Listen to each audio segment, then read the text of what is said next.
Paglobo ng utang ng Pilipinas. Nasa 18.13 trillion pesos na at nakakabahala ayon sa ekonomista. Alamin na ng balita niya mula kay Daniela Paulite.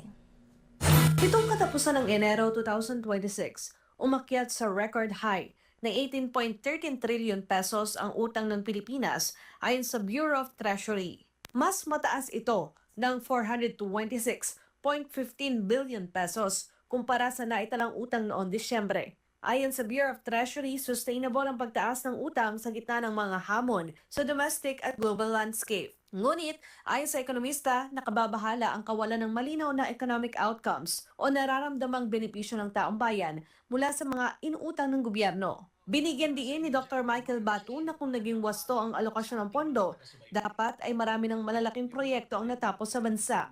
So in terms of economic outcomes, hindi malinaw. Pero in terms of grabbing corruption outcomes, it's very clear kung saan napupunta yung inutang na yan. Just imagine, the country is borrowing so much and yet the Filipino people are not feeling the effects ng inutang. Samantala, bumagal ang economic growth ng bansa noong 2025, kasabay ng mataas na budget spending na iniuugnay sa malawakang korupsyon.